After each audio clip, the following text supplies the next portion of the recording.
What's up, Mirage Partners? Chris Knutson here, obviously with Captain Tony. We want to do a quick run through on the engines. Here's a port side engine. Go ahead. So you got your gear lube monitor here. This is your 90 weight gear lube. Comes in a quart bottle. Usually Chris has got a bottle or two on board. You only need to fill it just a little bit above this belly band here. You don't want to fill it up too much because sometimes the oil in the outdrive will boil and actually come back out through this cap. So just up to the belly band or a little bit above is satisfactory. For your crankcase oil, you just check it, make sure that it's up on the hashtags right here, the hash marks.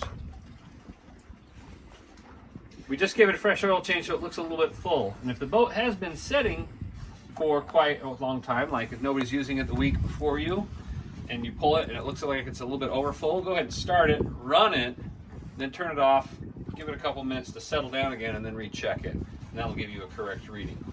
Also, take time to inspect the belt. Make sure the belt is center on all the pulleys and not wandering off. If it's starting to wander off any of these, then one of these belt-driven accessories may be starting to fail.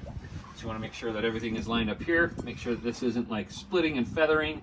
If it looks bad, it probably is bad. So reach out and say something about it.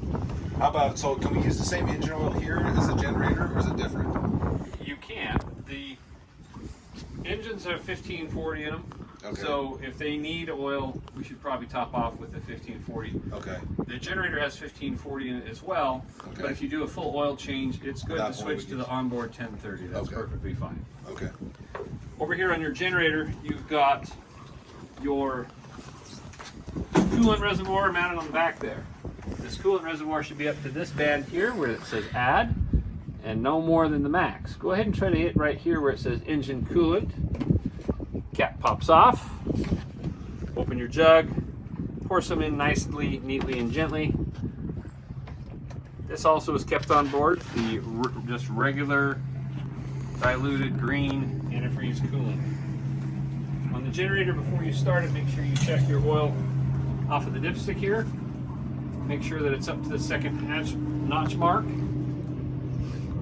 It is recommended to change the generator oil every 100 hours, and that includes the filter.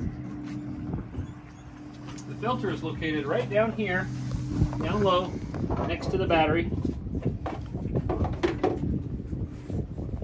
You'll want to place an oil absorbent pad such as this down underneath it so that as you unscrew it, any dribbling residual does not go in the bilge, but it is captured. So you want to make sure you use an oil absorbent like this or paper towels.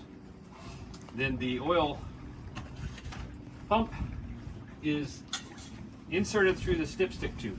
I'll show you. On board you've got this pump vacuum for extracting the oil. You take the simple straw here. It's not big enough for boba. And it just goes all the way down this dipstick tube until it stops at the bottom. There's one little notch you have to get past.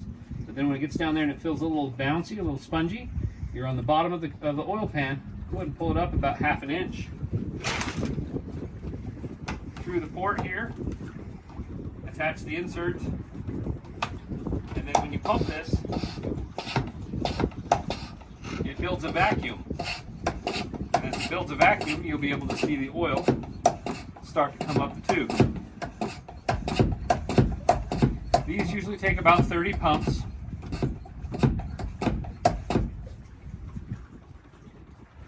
Now the oil is cool right now because we haven't ran the generator, but the best way to do it is to run the generator and get it warmed up to temperature before attempting to extract it. When it starts gurgling and slurgling just like that, that means you're done. Generator takes about 4 quarts or 1 gallon, and that of course is administered to refill it right through the top crankcase fill port right there. Generator, same thing. Check the belt. Make sure it's not feathering.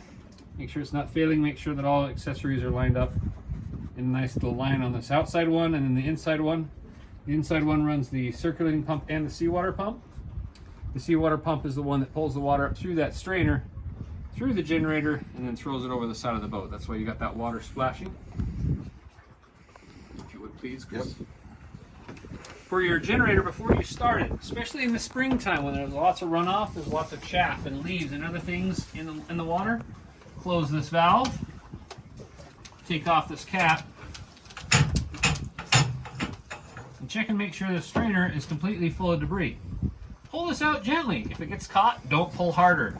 Put it back down in a little bit and then give it a gentle lift out. Check it, tap it out in the gutter, count the sticks and the zebra mussels, quagga mussels, put it back in. Put the cap on. The cap only needs to be hand tight or just hand snug.